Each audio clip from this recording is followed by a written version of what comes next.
Chapter 141, Fishing. Zhang Tai kept running on the most open hill of the Wild Wolf Valley at a medium speed. Once someone was in the surroundings, he would notice Zhang Tai running in the Wild Wolf Valley even if he was far away from him. In the past couple of days, Zhang Tai had run like this several times. He fixed his running range within 10 kilometers of the border between the Crescent Prairie and the Wild Wolf Valley. In others' eyes, Zhang Tai was no different from other students attending this survival training, seeking for the chance to hunt wild wolves. Actually, the number of wild wolves in this range was much greater than in the Wild Wolf Valley. Additionally, besides more wild wolves, there were also more other kinds of wild beasts. Surrounding a lake on the border, Zhang Tai saw two hazardous living beings that Blues had mentioned to him, huge varanid and horned crocodile. Varanid was a LV3 living being while horned crocodile was LV4. Seeing the two of them, Zhang Tai couldn't wait to fight them at once. However, he controlled his impulse and pretended to be amazed. Every time he met them, he would choose to hurriedly run away. In the past couple of days, once he met any living beings above LV3, he would hide his real strength and pretend to retreat.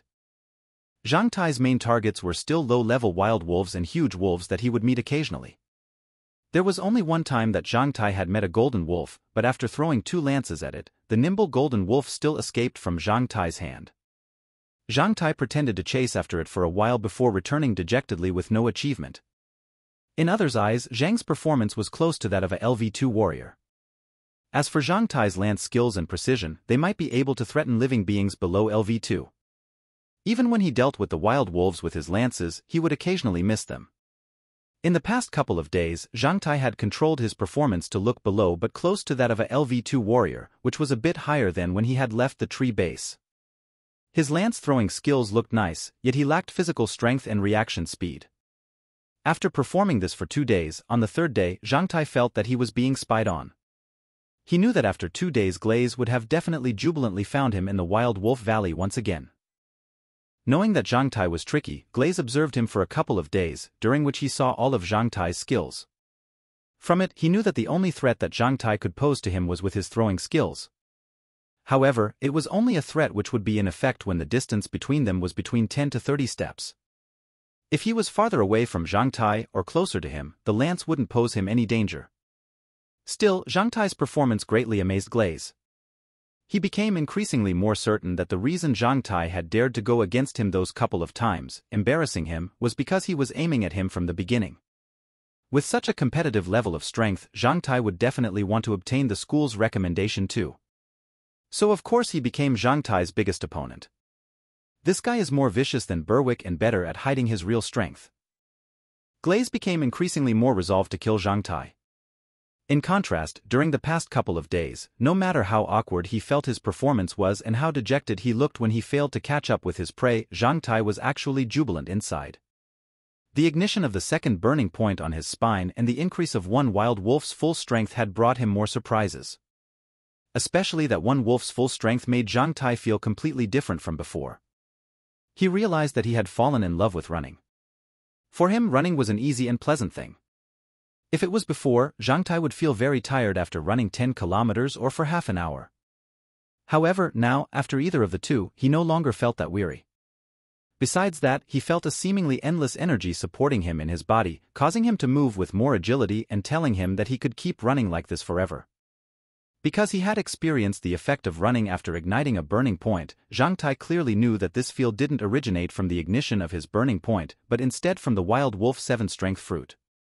After eating that fruit, Wild Wolf's terrifying endurance and running instincts seemed to have been activated in him. Zhang Tai became as good at running as wild wolves besides also gaining a super great endurance. An adult wild wolf, when moving at its maximal speed, could keep running for half an hour at the speed of 60 kilometers per hour. If aiming to chase after a prey, even if it was an icy and snowy day, it could still keep following its prey for above 10 hours.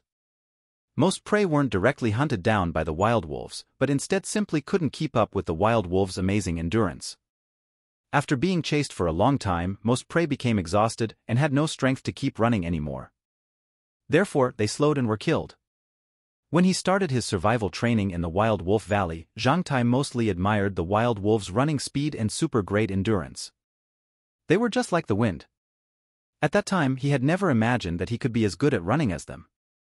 Although he still couldn't match a wild wolf's running speed and endurance, Zhang Tai was already very satisfied. This was the effect of the first wild wolf 7-strength fruit. Who knew what the effects of the second one would be? In the past couple of days, although Zhang Tai was fishing and had not completely showed his real strength, he had killed 10 more wild wolves, forming 2 more strengths in the second wild wolf 7-strength fruit on the small tree. As 4 strengths of the total 7 had been formed, the ripening wasn't far off. Therefore, Zhang Tai felt pretty good. He had no reason to feel dejected. Today, he had even felt a killing intent in his surroundings. After being spied on for the 3rd day in a row, Zhang Tai knew that Glaze would launch an attack against him tonight. When the sun started to go down, Glaze gritted his teeth, silently following Zhang Tai. After the past 2 days' observation, he had found a new reason to kill his rival. That guy was really good at running. Zhang Tai's running ability filled Glaze with both admiration and jealousy. In the end, this admiration and jealousy changed into a desire to destroy something. If it wasn't daytime, Glaze would have probably launched his attack long ago. But if he attacked during daytime, he would have to suffer a much greater risk of being seen by someone, and according to the wartime decree of the Andaman Alliance, the teachers of the Temporary Supervision Committee will immediately punish him with a death sentence for the crime of murder. They wouldn't even have to send him back to Black Hot City for a trial in court. What Glaze was worried about was also Zhang Tai's concern. Zhang Tai was also scheming carefully and thinking over the details of his plan for many times. After confirming that no flaws could be discovered, Zhang Tai became reassured. At this time, both of the two people wanted to kill the other. This was the first time Zhang Tai had wanted to kill someone since he was born. To tell the truth, the reason for them going against each other was kind of funny. It was several Motherf * King dining plates. This was really a bloody case arisen from several dining plates. Zhang Tai felt that this was really F * King absurd. When you sat alone under a tree, some bastards threw several dining plates before you to have you wash them. You refused and got hated in return. Later, the other side even decided to kill you, setting you up for a couple of times. Even forcing you to kill to escape the constant threats. Even if this was for a woman, this ordeal is really ludicrous. Zhang Tai mumbled in his head while running into the ravine where he had chosen to end this thing. After that, not knowing why, Zhang Tai remembered a funny story. It was about a person having to kill another, and had been spread in Chinese clan for roughly 1,000 years. Donner had told Zhang Tai the story. Someone, once met, would always force the event to develop to the last step. If that story about buying menu was changed into washing plates, Zhang Tai felt that he could say that he had already encountered the same thing. The story started as this: 2 classmates ate together in a canteen. If one strove to wash the dining plates, the other would consider that he was showing off and would kill him. If one didn't strive to wash them, the other would consider that he was forced to wash everyone's and would kill his classmate. If they went Dutch and washed their own plates, the other classmate would consider that his humble friend wanted to be on an equal footing with him and would kill him. If they didn't eat, the other one would consider that his classmate refused to eat together with him in the canteen, meaning he didn't like him and so would kill him. Damn! Zhang Tai swore while running. Seeing that Zhang Tai was not returning to his base, but to a strange ravine, Glaze became surprised instead of alert. This place was really remote and hidden. There was nobody here during daytime, let alone at night. Whether it were students who attended the survival training or the pioneers who appeared in the Crescent Prairie, none of them wanted to be here. Students found it too dangerous here since it was too close to the Crescent Prairie, while pioneers had no interest in it because it wasn't the Crescent Prairie and they could not find golden wolves or gooseneck grass here. Before rushing inside the ravine behind Zhang Tai, Glaze paused outside and looked around. When he ascertained that the dusk had almost fallen down and nobody was close by, he revealed a shadow of a grin, then rushed in. At the same time, he silently pulled out the longsword from its sheath at his waist. 1 minute, in only 1 minute, that disgusting guy will disappear forever. Glaze mumbled inwardly. At this time, the sun had gone down, causing the ravine that was surrounded by dense woods to become even darker. Glaze could only hear the tweets of insects, instead of the sounds made by a person. When Zhang Tai's back had disappeared from Glaze's vision, in order to prevent him from slipping away again, Glaze had increased his speed. It was easy for a person to hide himself in a ravine. After searching around it for roughly 5 minutes, Glaze still couldn't see Zhang Tai's shadow. When he became dejected, thinking that Zhang Tai had slipped away again, he suddenly heard a strange sound. It almost sounded like someone was digging something. Glaze then searched for where the sound was coming from.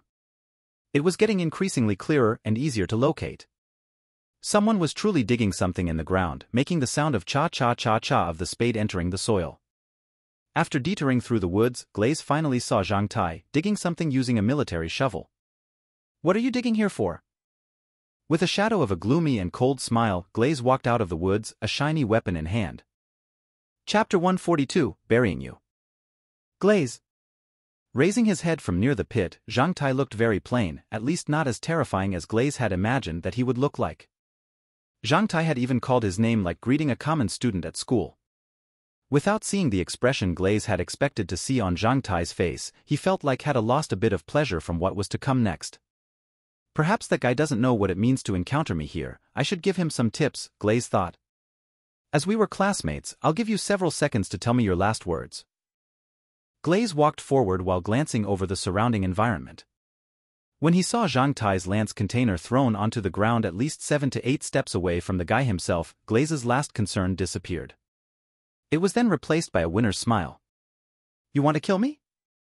Zhang Tai slightly frowned. "Of course, what else do you think I would come here for? To chat or for an outing?" Glaze revealed a shadow of a smile on his face. At the same time, he licked his lips in a manner full of tyranny and cruelty. "I heard you have 3 girlfriends in the Wild Wolf Castle. Trust me, after your death, I will definitely f***ck them well. I will definitely tame them into the most lecherous b***cheese. And after I get bored of playing with them, I'll award them to Charlon and the others. Are you sure you can kill me today?" Noticing Zhang Tai's calm tone, Glaze stopped. After being tricked twice, Glaze had formed an unavoidable psychological uneasy in his heart. When Glaze stopped walking, his pupils shrunk. He then carefully glanced at Zhang Tai and the surroundings, only to find nothing different in his opposition nor the surrounding environment. There should be nobody to ambush him. "Are you trying to scare me?" Glaze revealed a sinister smile, although he kept still. "If you would stop and turn back, swearing never to find trouble for me and my bosom friends, our previous resentment could be cleaned. I had let you lose face twice, while you set me up once, almost causing me to die in the beast's mouths, so we're even now. To tell the truth, we don't have any resentment that couldn't be ended. It arose from a trivial thing, but it was your fault at the beginning. I didn't mean to stir you up." Zhang Tai's calm, especially his words, made Glaze's heart quicken its pace. Zhang Tai seemed to know what they had done to him some time ago. This really shocked Glaze. He even became hesitant for several seconds. But after that, Glaze cast his sharp eyes on Zhang Tai. This time, he found that the other's left hand's fingers were slightly trembling, seemingly due to tension and fear. Glaze suddenly burst out laughing. "Your performance was really successful, almost scaring me off. But today whatever you say, it will be useless." Glaze kept moving forward with a cruel smile on his face. "You will regret." Zhang Tai gazed at Glaze. He clearly knew what the other had seen just now. He did it especially so that Glaze would make the wrong judgment, think that he was very tense and scared. If he could turn back even after knowing that he was tense and scared, Zhang Tai planned to forget the resentment between them. However, obviously Glaze chose the other way.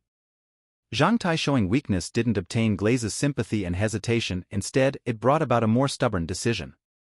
This was something that Donder had taught Zhang Tai. If not through this way, how could you see the ones in her heart? Let's call an end to it then. Zhang Tai didn't go for his lances. Instead, he let go of his military spade and pulled out his long sword. Yet his left hand was still trembling, seemingly heavier than before. Seeing Glaze moving closer to him, Zhang Tai pointed at him with his long sword. "This is your last chance. If you keep moving forward, I will not show you politeness anymore." "You want to show me you impoliteness?" Glaze revealed a carefree smile on his face, not slowing down at all. He kept moving toward Zhang Tai. "I really would like to see how a guy at most LV2 will deal with me." Before Glaze could finish speaking his sentence, he had already stepped onto something. It was put beneath the ground, which was covered by leaves and fine soil. Before Glaze could respond, that something took effect with ferociousness, causing a sound of a ka-e. The sawteeth with powerful biting force cut into Glaze's shin without any sound. The ka was produced by his shin being broken by the powerful bite of the bear trap. Being 5 to 7 steps away, Zhang Tai could attack using his long sword. Therefore, his ambush was set 7 steps away from Glaze, and that's how after snaring Salve, the bear trap was put to use again. Trapped, Glaze released a miserable scream as he fell to the ground. Zhang Tai immediately moved to slash at him. But even having fallen down, Glaze could still respond extremely quickly. Before Zhang Tai's longsword could land on him, he had already brought out his own longsword to stay its advance. Without any more tricks, the two longswords directly hit against each other. At the same time, Glaze's ferocious expression turned into amazement as Zhang Tai's hand was far more powerful than his. Soon after the collision, Glaze felt that he could not even tightly hold his longsword anymore. "No way!" he screamed out loudly. At this moment, he even forgot the pain of his shin and the awkward look of lying on the ground. "I am LV3. Without waiting for him to finish expressing his disbelief, Zhang Tai sliced at him once again. This time, their swords directly crashed into each other. The moment they did so, Zhang Tai kicked at Glaze's abdomen. After suffering such a heavy kick, Glaze's face turned pale. His grip loosened, and the long sword that fell off was picked and sent flying through the air. This battle clearly portrayed how a man lying on the ground was disadvantageous. No matter how intelligent a swordman was, few of them could exert their real fighting force in this kind of position. Zhang Tai's longsword then stopped at Glaze's neck. Glaze stopped his miserable screams at this moment. With eyes wide, he stared at Zhang Tai pitifully. "You cannot kill me, my dad will not let you go. The temporary supervision committee will not let you go," he started to shout out loudly. "Do you want to know what I was digging?" "You asked about it just a moment before," Zhang Tai said solemnly. Lying on the ground, Glaze turned his head and stared at that pit 10 steps away from him, becoming faintly dazzled. "What for?" "Burying you." After saying this, Zhang Tai didn't hesitate to cut through Glaze's neck with his long sword.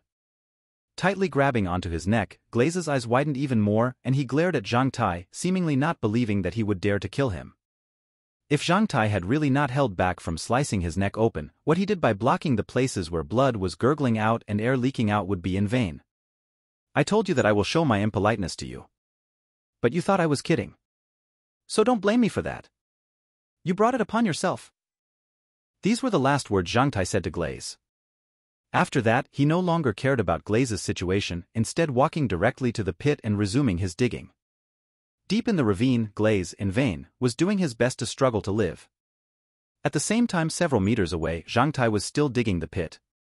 Couple minutes later, Glaze didn't move anymore, his eyes wide open. Zhang Tai kept digging. After roughly 20 minutes, he finally finished. It was a deep pit of 2 meters in length, half a meter in width, and over 1 meter in depth. Zhang Tai didn't feel any difficulty in digging through the soft soil. He only sweated a bit during the last few minutes. After finishing, Zhang Tai inserted the military space into the ground. Walking over to the motionless body, he pulled Glaze by his feet and moved him into the pit. After that, he fetched Glaze's long sword and threw it into the pit too. Zhang Tai didn't even take off the bear trap from Glaze's foot. He had already lost his interest to search over Glaze's body. After that, Zhang Tai picked up the military shovel once again and started to fill the pit. When shoveling the first handful of dirt onto Glaze's body, Zhang Tai remembered his name and his records in the playground at school. The god of destiny made fools of people. Who would have imagined that Glaze would end up buried by him? However, he had deserved it. Zhang Tai finished filling the pit in 3 minutes. After leveling the ground, he stamped onto it to make it firm. Then he recovered the original look above the soil by covering it with some rotten leaves and mud. With such a simple treatment, Glaze completely disappeared from the world. In the next few minutes, Zhang Tai cleaned up the site using his military shovel. Even the patch of soil that had soaked up Glaze's blood was cleaned. After dealing with all of it, Zhang Tai checked it all over again. No evidence seemed to be in the open up for discovery, so Zhang Tai collected his equipment and quickly disappeared from this small, unknown ravine under the gloom of dusk. From then on, unless God willed it, nobody would know that Glaze had already fallen asleep beneath the ground. Glaze had disappeared from this world. Previously, he had planned to do this to Zhang Tai, never imagining that Zhang Tai would end up doing it to him. Zhang Tai felt very relaxed and didn't feel any guilt about what he had done to Glaze. 1 kilometer away from that ravine, under the moonlight, a pack of wild wolves stopped Zhang Tai in his tracks. There were 17 to 18 wolves with their green eyes fixed on him. Zhang Tai burst out laughing as it reminded him of a Chinese proverb, "Good things always come together." In a split second, 6 lances were thrown, nailing the farthest wolves to the ground. Even if the wolves would have wanted to escape at this moment, it was already too late. Zhang Tai surged forward with a long sword in his right hand and a dagger in his left. Soon after that, Wild Wolf's miserable howls reverberated through the night. 2 minutes later, the last two wild wolves woofed with tails between their legs as they escaped, followed by Zhang Tai's gaze. He didn't chase after them, knowing that 2 more strengths had been formed in the second wild wolf 7-strength fruit. After putting his lances back into his lance container, Zhang Tai ran towards his base once again. If I'm lucky enough tomorrow, the second wild wolf 7-strength fruit will become ripe. Perhaps, with several more wild wolf 7-strength fruits in my stomach, I'll be able to run even faster than the wild wolves. Running in the moonlight, an absurd thought came to the youth's mind. Chapter 143, Before the Arrival of Turmoil. Each wild wolf 7-strength fruit was a wholly new life experience for Zhang Tai. In the 10 days after burying Glaze, he had eaten another 3 of them, which helped him to improve 3 more times. Now Zhang Tai had the full strength of 4 wild wolves. With the fruits, his strength, endurance, and explosiveness all had reached an amazing level. Zhang Tai tested himself. He found that his running ability had increased to an unbelievable level. After eating the first wild wolf 7-strength fruit, he, who had learned how to run in the state of exerting all of his force, could keep running for more than an hour at a cruising speed of 15 kilometers per hour while keeping his effective fighting force. Now, after eating 3 more wild wolf 7-strength fruits, Zhang Tai found that he could keep running for 2 hours at a cruising speed a bit higher than 15 kilometers per hour while still remaining full of energy. If he ran at his greatest speed like in a 100m sprint, although Zhang Tai hadn't calculated his maximum speed, he knew that he could continue at it for roughly 30 minutes. Zhang Tai remembered that Glaze's endurance was 13 at school, which indicated that he would still have more than half of his fighting force after marching rapidly for 13 kilometers with standard military equipment. At that time, based on Glaze's physical data, half of his fighting force meant thrusting out an armor-breaking spear 69 times or punching with above 255 kg's force behind it. Now, although Zhang Tai had not made concrete tests on himself, he felt that his endurance might have surpassed 20. He remembered that his endurance value at school was only 4, which was why he had admired Glaze with his 13. At that time, he thought that the disparity between the two of them was really huge. Unexpectedly, within 2 months, his own force had experienced an earth-shaking change. Of course, he had benefited from igniting his burning points which could improve his physique. But the most direct effect was from wild wolf 7-strength fruits. They could update and reinforce the human body in an all-round manner. With each wild wolf 7-strength fruit, Zhang Tai's strength of qi, strength of blood, strength of vein, strength of channel, strength of bone, strength of marrow, and strength of spirit would increase accordingly. The increased data could not be precisely calculated or expressed. However, given his endurance value, Zhang Tai estimated that a wild wolf 7-strength fruit might be able to add 2 points to his endurance value.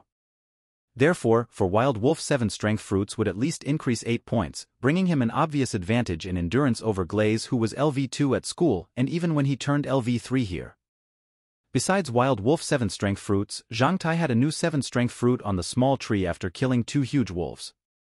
The strength of qi had already formed in this huge wolf 7-strength fruit.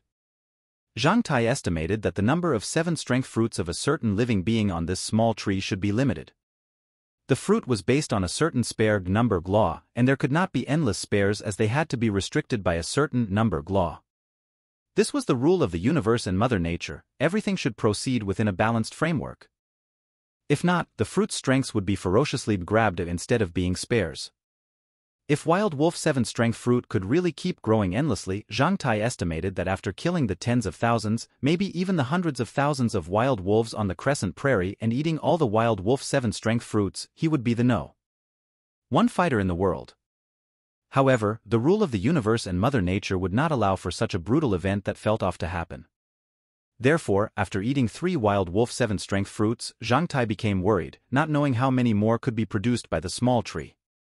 Although the appearance of the huge wolf 7-strength fruit brought Zhang Tai a surprise, he knew that LV1 living beings like huge wolves were not as populous as wild wolves even in the Crescent Prairie.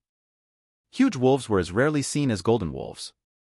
The scene where Bonder's group was attacked by 6 huge wolves was pretty rarely seen. Unless being very unlucky or lucky, people could rarely see huge wolves or golden wolves move in packs. After mutating and evolving, these living beings' habits changed from those of common wild wolves. This also agreed with the law of Mother Nature: the more powerful the species was, the less populous it would be. So even knowing that killing huge wolves could bring him huge wolf 7-strength fruits, Zhang Tai mainly paid his attention to the wild wolves in the past couple days. He told himself that he should eat one bite after another and walk one step after another. As the wild wolves were numerous in the crescent prairie and could be easily dealt with, he should focus on them instead of wasting time dreaming of hunting huge wolves. Most likely the time it took him to find a huge wolf would be enough for him to kill dozens of wild wolves. Additionally, he also wanted to see the maximum amount of wild wolf 7 strength fruits that could be produced on the small tree if he kept hunting the wild wolves. If he could eat 99 of those fruits, he would greatly improve himself. Though, it would also be okay to enjoy 49 wild wolf 7 strength fruits. He was already in the crescent prairie. The huge opening of the Wild Wolf Valley was more than 10 kilometers away from this place. Several wild wolves which were caught by Zhang Tai and tied onto a crown-like trunk that had been struck by a lightning bolt encircled a hill. Their mouths covered, the wild wolves could only yelp pitifully. With several bamboo tubes on his body, Zhang Tai pinched his nose and carefully sprayed a smelly liquid over the grassland under the small hill as if he was spraying water. After 10 more minutes, when Zhang Tai had sprayed all the liquid from the bamboo tubes onto the surrounding grassland, a strong smelly odor permeated the air. The hot sun at noon accelerated the volatile speed of the liquid and made it more stimulative.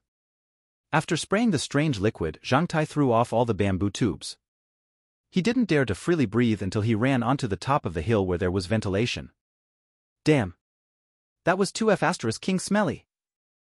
Even though Zhang Tai had kind of gotten used to this in the past couple of days, the smelly odor still had forced him to pour out his last dinner. After heavily breathing in the fresh air, Zhang Tai smelt his hands as he had gotten used to doing these days. When he sprayed the liquid just now, he noticed that some of it had splashed onto his hands. After smelling them, a disgusting odor rushed directly into his head. So Zhang Tai hurriedly ran to a nearby pond and washed his hands before returning. The liquid that Zhang Tai had sprayed the grassland with was the wild wolf's urine, more accurately, female wild wolf's urine. During the mating season, adult female wolf's urine could drive all the wild wolves mad. This was a trick that Zhang Tai had thought up when he saw a pioneer using some strange smelly liquid to trap golden wolves. At the sight of it, Zhang Tai had patted his forehead. How could I forget this? After the full moons would be the wolves' mating season. So Zhang Tai started his plan by catching several live female wild wolves in a short period of time and collecting their urine. It was very filthy when he collected it. If Alice's group was with him, Zhang Tai would have never done this. However, now that nobody could see it, he didn't mind doing this filthy thing several more times. Whether it was waiting under a tree for prey to come close or running around to hunt one down, no approach could match this method. This was the simplest way that Zhang Tai had discovered to hunt wild wolves. The sun was hanging high in the sky at noon. After a short while, the female wolf's urine that Zhang Tai had sprayed had become even more smelly under the scorching sun. Added with the heavy wind in the crescent prairie, the strange smell was blown everywhere. According to Zhang Tai's experience, the smell of female wolf's urine could remain for at least more than half a day.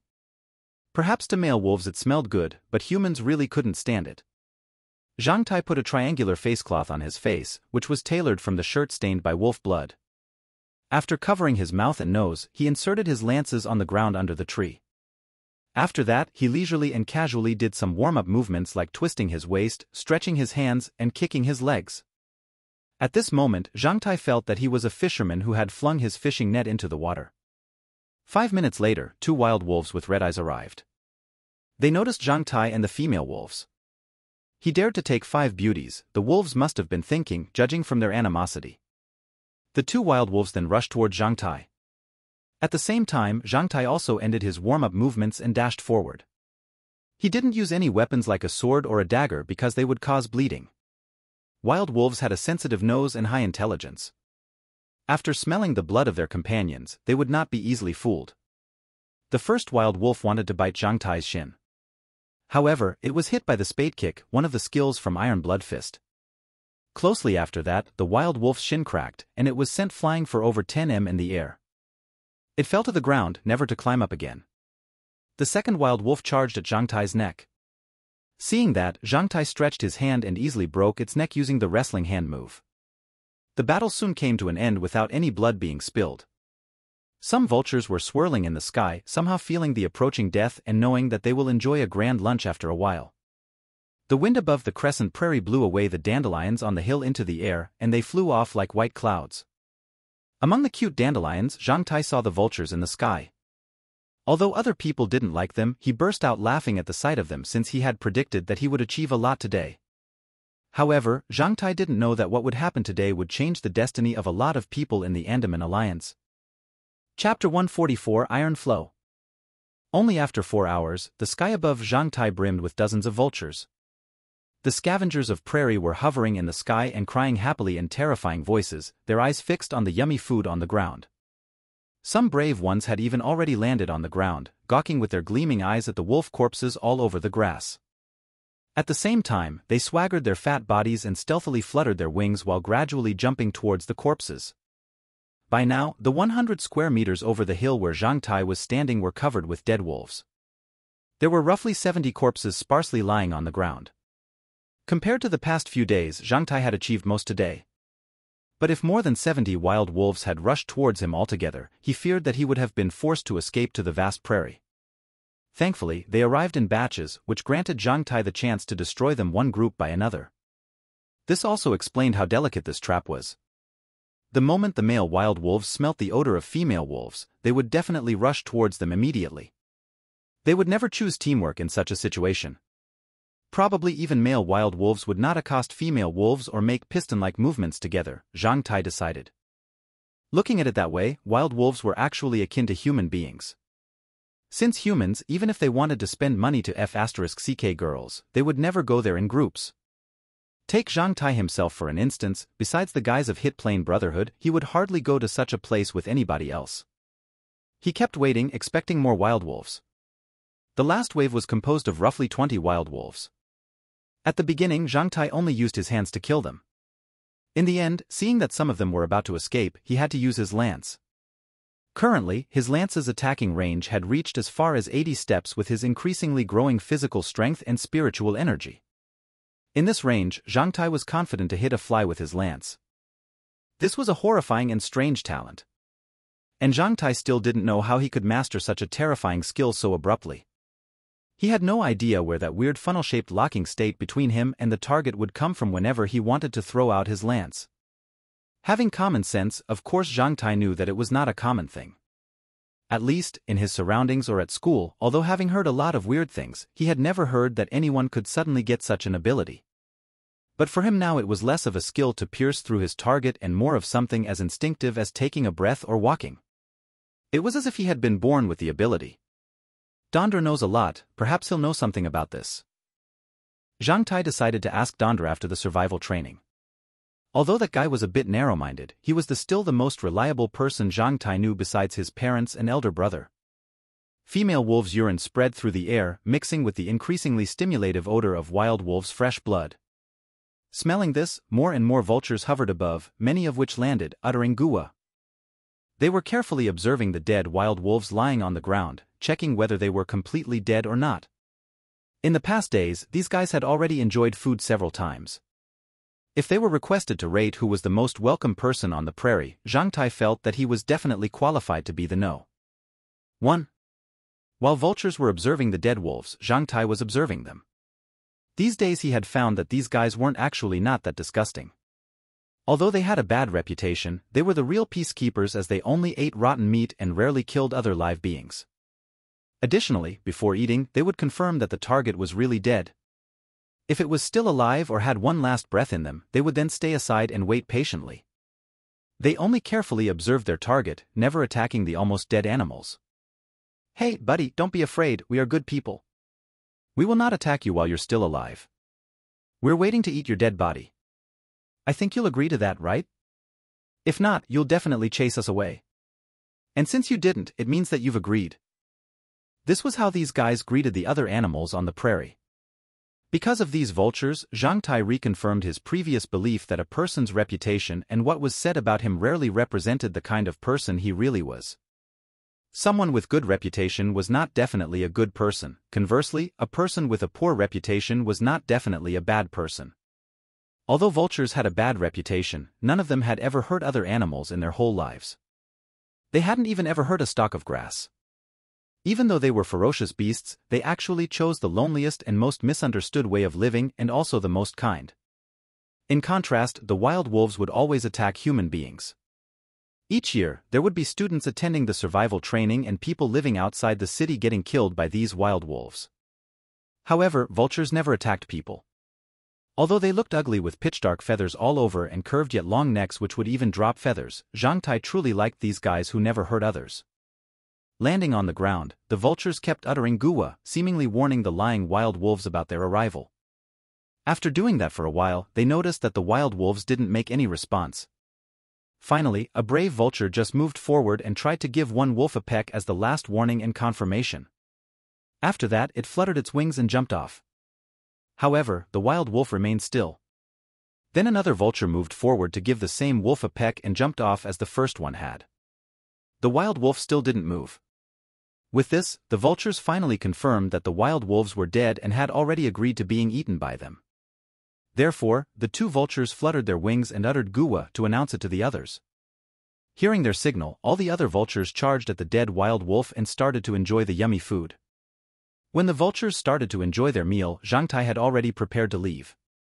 By then, he had also finally confirmed that no more wild wolves would be attracted here today. Today's achievements made Zhang Tai very satisfied. He knew that the latest wild wolf 7 strength fruit on the small tree would be ripe by now and would be waiting for him to enjoy it tonight. Tomorrow, Zhang Tai would have 5 wild wolves' strength in his body and would have improved his fighting force greatly. A lance's handle was covered with wolf blood. The polished handle had become dark after several weeks fighting, the color coming from the wood soaking up blood. Zhang Tai put all of his lances back into their container and went to a nearby pond. He wanted to clean them. Since because of all that blood, if it wasn't cleaned, he would always smell gory. Although not being obsessively tidy, Zhang Tai still preferred to be clean. The lances felt fitting before, but recently they've come to feel as light as straw sticks. It made them harder and harder to use. Zhang Tai shook his head. It seemed that he would have to go back to the Wild Wolf Castle tomorrow and ask Peter and his colleagues to build a new set of heavier lances. These ones were starting to feel just too light. He reached a small pond. When he arrived there and squatted down with lances in hand, Zhang Tai became stunned as the water in the pond was rippling in a certain rhythm. Is this an earthquake? Zhang Tai became slightly puzzled. Additionally, the ripples in the pond seemed to be coming into being faster and faster, while small water drops directly jumped out of the pond. At this moment, Zhang Tai thought he heard thunder from afar. His face immediately turned pale and he threw down his lances, rushing towards the tree on the hill.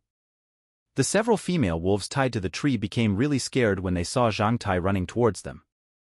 Zhang Tai climbed onto the crown of the tree at his fastest speed and started to look northwest of the prairie.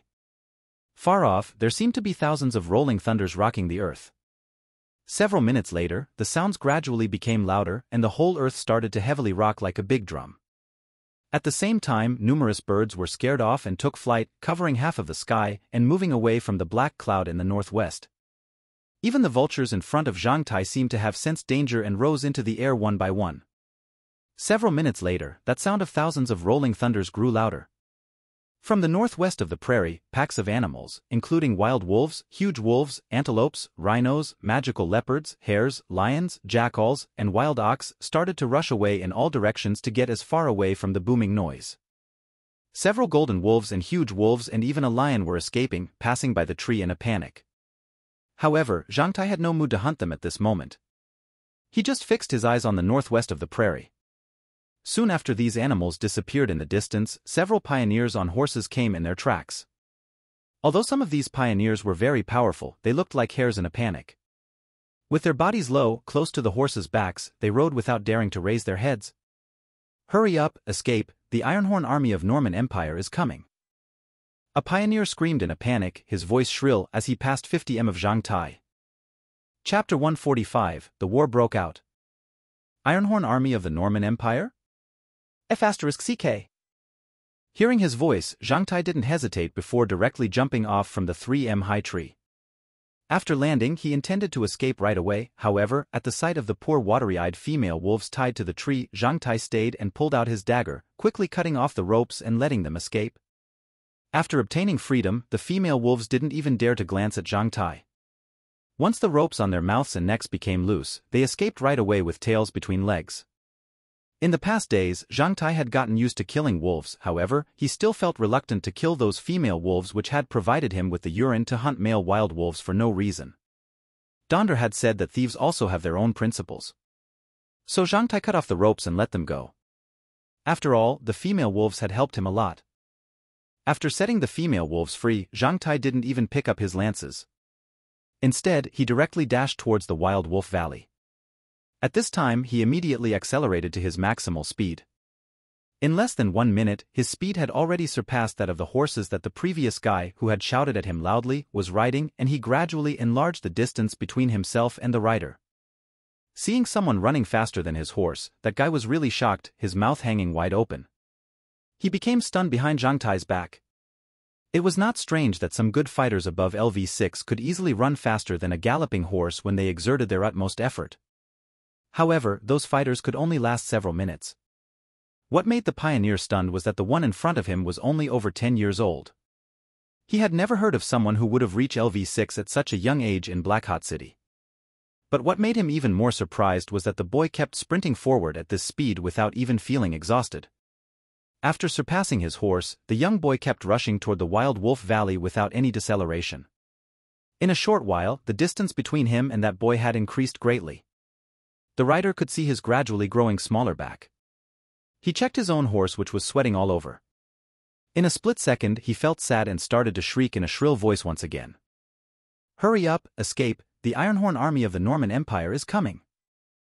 A common horse could run 40 kilometers per hour with a person on its back, but Zhang Tai could run above 50 kilometers per hour at this time, causing the distance to increase between him and that guy on horse. He kept running, using up all his power. He moved across the crescent prairie like a heavy wind. Seeing his shadow, many pioneers were shocked. It only took Zhang Tai roughly 20 minutes to rush onto the range that was extended from the Wild Wolf Valley. He then rushed onto the hillside, passing the woods, and stayed behind a very hidden rock on a high place on the hill. He heavily breathed while looking at the northwest of the crescent prairie. This time Zhang Tai was pretty shocked by what he saw. Far off in the prairie, a red iron tide surged out like great flooding rivers and lakes. It was striking the ground, causing thousands of booming sounds over the entire crescent prairie. Those sounds rolled towards Black Hot City in an overwhelming way. That iron tide moved really fast. Just moments ago it was only a red line, but after several winks the front line had already become clear. That tide was a cavalry battalion dressed in red, advancing at an extremely fast speed. The ridden beasts were not common horses, but weird animals with a horn on their foreheads. Although looking akin to rhinos, they were taller and stronger than rhinos and had longer legs. They galloped like horses, but were faster than them. On the backs of the ferocious beasts were knights wholly dressed in red armor. They looked like gloomy iron fortress with a row of air holes for their mouths and another for their eyes, making them pretty terrifying.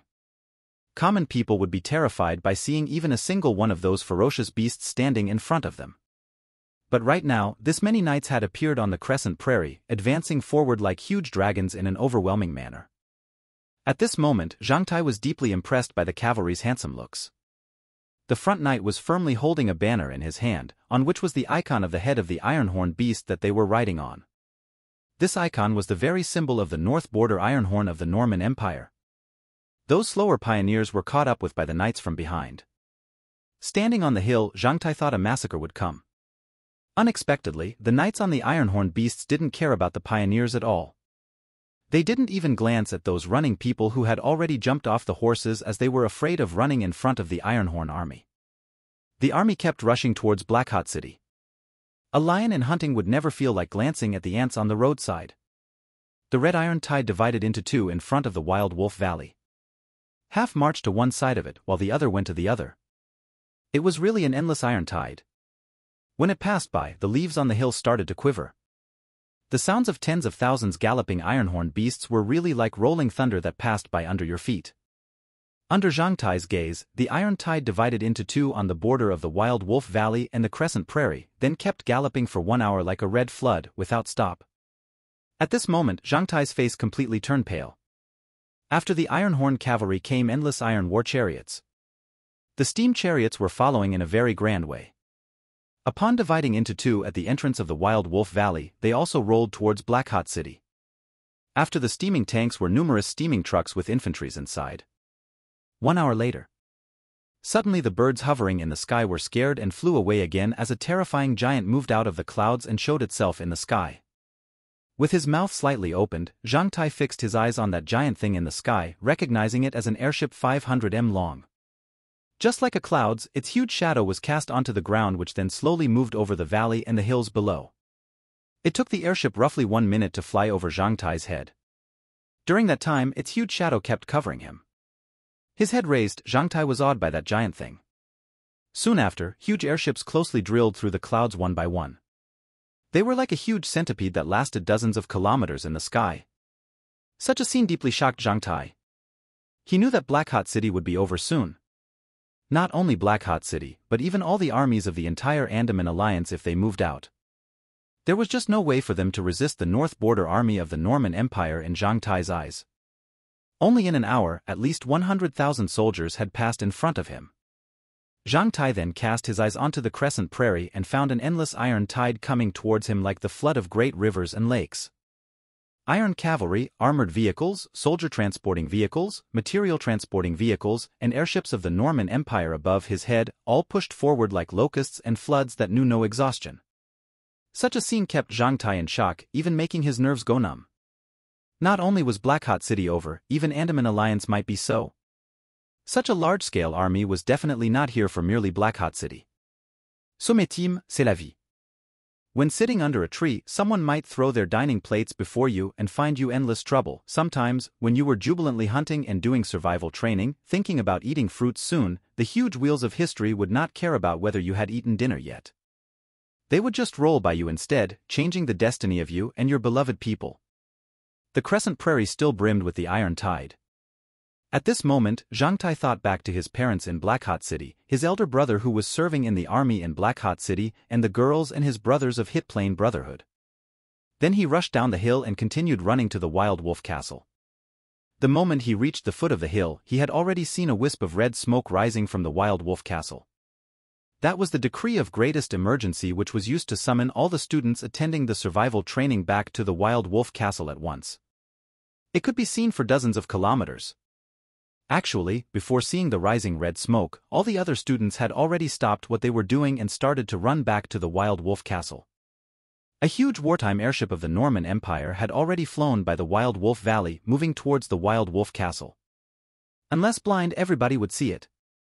At the sight of that huge airship marked with the Norman Empire's icon, all the students only had one thought in their minds: that's not good, something really bad is going to happen. Of course, nobody would have the mood to continue their survival training after seeing such a thing. That huge wartime airship didn't fly very fast. So before it had reached the Wild Wolf Castle, such a giant moving thing was noticed by all the people in the castle. In the watchtower at the top of the Wild Wolf Castle, if you used a telescope, you could see more airships appearing in the sky above the crescent prairie. It's the Crazy Shark wartime airship of the Ironhorn Army of the Norman Empire. Attention, please, the war between the Norman Empire and the Andaman Alliance is breaking out. Captain Curlin put down his telescope and calmly said as a complicated expression flashed across his eyes.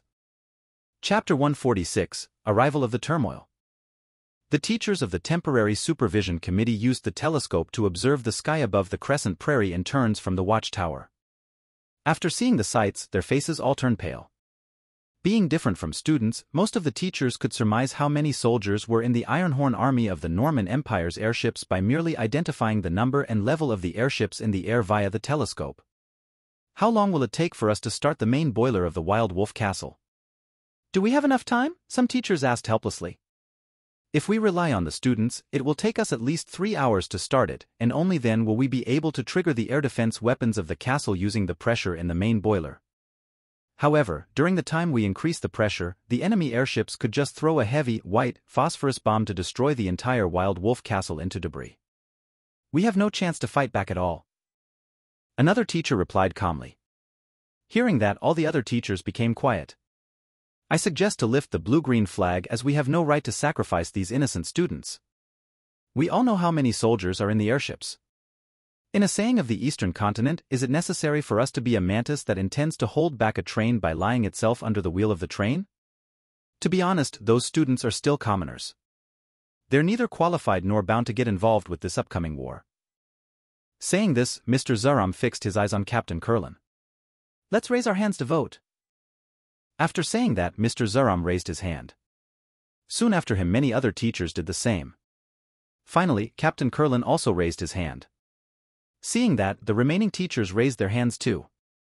Several minutes later, along with a red smoke, a blue-green flag was raised on the top of the castle. This was a more graceful way to avoid war compared to raising a white flag. According to the conventions of human clan wars in this age, blue-green flag indicated that the Wild Wolf Castle was a non-military target and not fortified. As was expected, after raising the blue-green flag, the airships flying towards the Wild Wolf Castle slightly changed their course and shifted their attention to Blackhot City. Looking in the direction of the city, Captain Kurlin looked a bit dejected. At this moment, Mr. Zaram pushed open the door and entered with 2 glasses and a bottle of wine in his hands. Captain Kurlin looked at him amazed. "Where did you get this?" "Castle Commander's office. That place is locked. You'd be sent to military court if you entered without permission." "I unlocked it," Mr. Zaram carelessly replied. "Do you think the room's owner still has a chance to come back to open the door? Or do you want to leave these items to the bastards who will come here to take over the castle?" During his speech, Zaram opened the bottle of wine and put the glasses on the table. He filled the 2 glasses with wine. After the sanguine liquid became level, the 2 teachers observed it quivering slightly. At least 200,000. Not only the Ironhorn cavalry, even the armored troops have set out this time. Otherwise, it would never be this overwhelming. Zaram sighed like what he was talking about had nothing to do with him. The Ironhorn army has left the Cachetan defense line that had been managed by the Andaman Alliance for 2 dozens of years and appeared at the back of Blackhot City. They directly cut into the abdomen of the Alliance from the Crescent Prairie. This is really a nice and ferocious left hook. Captain Kurlin cast a fierce glare to Zaram and swore, "Bastard." It was hard to say whether he was cursing the Ironhorn army of the Norman Empire or Zaram. After that, Captain Kurlin didn't take his glass but, rather, directly grabbed the wine bottle and started to swallow deep, making a sound of gulu gulu. Even now the Norman Empire dares to do this so blatantly. They've definitely made a compromise with the Sun Dynasty. Perhaps at this moment the Sun Dynasty's army is also marching on Salanka City. After sipping a mouthful of wine, Zaram slightly narrowed his eyes. Even if they gather together by hundreds, the guys doing business in Andaman Alliance are still rabbits. Even if small businessmen gather together by tens, they would still do small business. The city wall of Blackhot City will not be that easily broken. The Coal, Steel, and Iron Federation has done a lot of work to strengthen it. If the Norman Empire really wants to launch a war, it will not be able to take down the Blackhot City without paying a miserable price. Captain Kurlin said in a low voice. "Kurlin, don't you know that this is not a matter of can or cannot, but a matter of dare or dare not for those people in the Coal, Steel, and Iron Federation? Forget your honor as a soldier." Zaram started to be incisive. "Trust me, those guys doing small business would never think about any damn respect or honor at this moment, but instead how to negotiate with the representatives from the Norman Empire, striving to guarantee the safety of their own property to the utmost degree. They would never dare to fight the Norman Empire at this time. With only one excuse, the commander of the North Border Army of the Norman Empire would deliver an order to break them into pieces and take over all of their private properties that they had used dozens of years to accumulate. Just wait, once the Norman Empire besieges Blackhot City, we'll soon see many citizens of the Norman Empire in a few days." "Damned." Captain Kurlin turned gloomy. After swallowing a couple more mouthfuls of wine, he stared at Zaram. "How many have you got?" "What?" It was Zaram's turn to be confused this time. "No matter how many bottles of wine you've pilfered from the office, I want half of them," the one-eyed man said arbitrarily. Not until the vanguard of the Iron Cavalry of the Ironhorn Army had come to only 15 kilometers from Blackhot City did the only airship in the sky above the city notice the iron tide and those huge airships rolling closer at a rapid pace. The shrill war alerts and air defense alerts immediately resonated through Blackhot City. At the same time, several city gates of Blackhot City closed up. On the city wall, all the soldiers and officers, including Zhang Tai's elder brother, who had rushed into the defense posts, turned pale when they caught sight of the cavalry flooding towards. "The army from the Norman Empire is coming. The Ironhorn army of the Norman Empire is coming." When the war alerts rung, Zhang Tai's father was still working in the factory while his mom and elder sister-in-law were at home. Many citizens were standing and gawking in the street. The moment Zhang Tai's dad heard the alerts, he immediately left his work and ran outside the factory. Seeing 2 confused youths within the building, he pulled them out by their arms. "What happened?" Those are the war and air defense alerts. Come on, leave the factory. Zhang Tai's dad shouted out loudly. Hearing that, everybody else turned pale and rushed outside the factory. If the air attack started, the plant areas would be the first targets. At this moment, they would be safer in a spacious area. Recognizing the alerts, Zhang Tai's mom and elder sister-in-law immediately hid in their family's refuge chamber. Everybody in the street became flurried, so did the Black Hot City as a whole. At this moment, Zhang Tai was darting back to the Wild Wolf Castle. Chapter 147, Prelude to a Chaotic World. When Zhang Tai came back to the Wild Wolf Castle, it was already in chaos. Before returning here, he had passed by the treehouse. Seeing the line, "We are in the Wild Wolf Castle," Zhang Tai knew that Barley's group had already went back. The words were of course written for Zhang Tai. Since Barley's group had predicted that Zhang Tai would definitely come back to the treehouse to check on them after seeing the signal, they left this line for him. At this time, many students' faces were covered with helplessness and fear. When the huge war machines of the Norman Empire came to fly above their heads, all those who had never seen them before were really shocked. Everyone felt dwarfed. Although Black Hot City had its own airships, they were just dozens of meters in length. Floating above the city, they were mainly used as watchtowers by the city guard. However, compared to the airships of the Norman Empire, they were just rabbits in front of lions. And of course a rabbit and a lion would bring completely different emotions in people. It was noisy in the Wild Wolf Square as students had already gathered to discuss about what was happening. Although many people could see the huge airships, they hadn't yet figured out what was happening right now. Before coming to the Wild Wolf Valley, they were taught military education for many years at school, so although they were afraid, they still remained disciplined. Additionally, the flying blue-green flag on the top of the castle also relieved their tension. So even though the sudden appearance of the Norman Empire's army was terrifying, they all kept calm, knowing that they wouldn't be attacked. So what worried them right now were not themselves but their family members in Black Hot City. The moment Zhang Tai came to the Wild Wolf Castle, he was noticed by Leet, who was waiting on the path leading to the valley from the square. "Bighead." Leet rushed toward him through the noisy crowd. Hugging him, he said, "Nice to see you back, we were worried that you might not be back in time." Saying this, Leet looked around carefully and drew slightly closer to Zhang Tai. With his voice lowered, he said, "Eglaze also started a loner's survival training several days ago. Learning about it, everybody started to worry for you."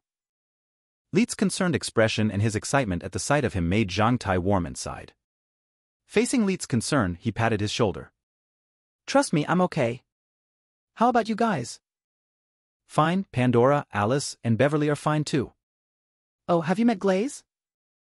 Glaze? I've not seen him for a long time. He might have disappeared from this world. Zhang Tai replied straightforwardly with a big smile. Somehow, Leet could sense that Zhang Tai was obviously different from before, even though not that many days had passed. His friend's appearance hadn't changed, but his temperament was quite different compared to earlier. He had become more confident, calm, and mysterious. Besides that, he presented a certain feeling of hidden sharpness to others. Could a loner's survival training really bring about such great changes to a person in a short time? Leet became suspicious. There were many people in the square. Not only were the other members of the Brotherhood waiting for Zhang Tai, but even his mining brothers were paying attention to him. Potter, Wood, Gandhi, Jones, Franca, and other mining brothers had gathered together and formed a small group. Seeing Zhang Tai, they all revealed smiles and were a bit moved. Compared to other groups in the square, the small group composed of the mining brothers became less chaotic. Many of them frankly sat on the ground with calm expressions. Zhang Tai greeted Potter's group by nodding his head instead of going towards them. They looked understanding. The ancient god's church was still a huge secret. You know those guys? Leet asked with a bit of curiosity after seeing Zhang Tai greet those guys. Yeah, we're mining friends. Oh, I thought you've joined the God's Bliss Association. God's Bliss Association? God's Bliss Association? Zhang Tai was confused. It's an association organized by those mad guys.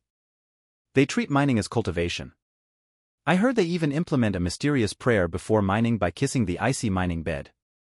So the previous miners in the mine were scared off by them.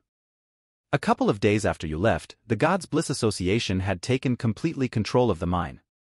They're very united with a powerful fighting force and are really good at mining, just as if they were born to be miners. As long as one of them meets with some trouble, the others will rush to him in aid.